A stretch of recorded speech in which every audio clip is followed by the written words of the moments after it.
Hello, আসসালামু আলাইকুম। আমি সেই দেখেন রেডি হয়ে গেছি।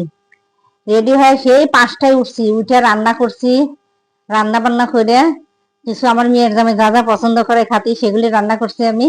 আর গরু মাংস রান্না করছি, হাঁসের মাংস রান্না করছি, মুরগির মাংস রান্না করছি। আর আমার মেয়ের জামাই একটু মিষ্টি খেতে পছন্দ করে, তাই একটু সিমাই রান্না করছি।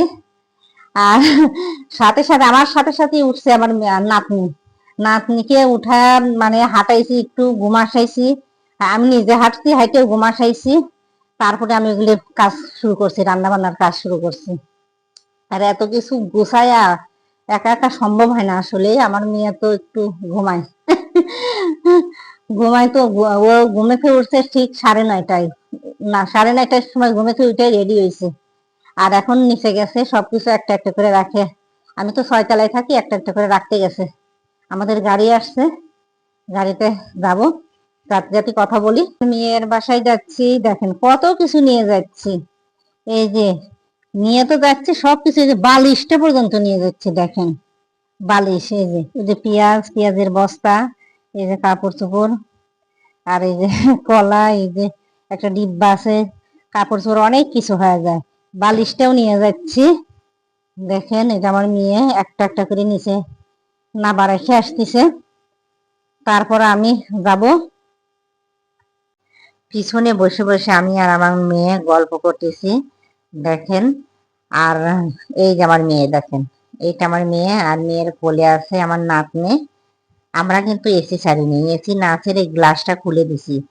ওইটাতেই অনেক বাতাস আসতেছে, কারণ এসি ছাড়লে অনেক ঠান্ডা, বাচ্চার ঠান্ডা লেগে যাবে সেই জন্য। আর আমার হাতের বাম পাশে জাহাঙ্গীরনগর ইউনিভার্সিটি আমরা পার হচ্ছি।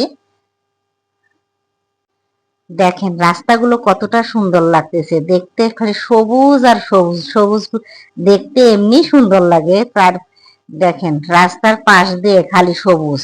সামনে কিন্তু আমাদের হলো চান্দুরা, চান্দুরা ওভারব্রিজ আছে। ওভারব্রিজ, চান্দুরা ফ্লাইওভার। দেখেন ওই যে দেখা যাচ্ছে চান্দুরা ওভারব্রিজ, আর একটা ওভারব্রিজ আছে চান্দুরা। ওই যে চান্দুরা ফ্লাইওভার দেখা যাচ্ছে, দেখেন এই যে ওভারব্রিজ আর একটা। চান্দুরা এখন আর চান্দুরার মতন নাই, চান্দু অন্যরকম হয়ে গেছে, এখন সুন্দর হয়ে গেছে। আমরা গাড়িটা এখানেই থামাইছি, একটা সিনেমা হলের সামনে থামাইছি। ওই যে ওইখানে রাস্তা, আমরা ওইখান দিয়ে যাব। আর আমার মেয়ের বাসার সামনে দিয়ে গাড়ি ঘোরানোর জায়গা নেই, সেই জন্য এখানেই থামাইছি। আর আমার ভিডিওটা যদি ভালো লাগে অবশ্যই লাইক করবেন আর বেশি বেশি শেয়ার করে দিবেন। সবাই ভালো থাকবেন। আল্লাহ হাফেজ।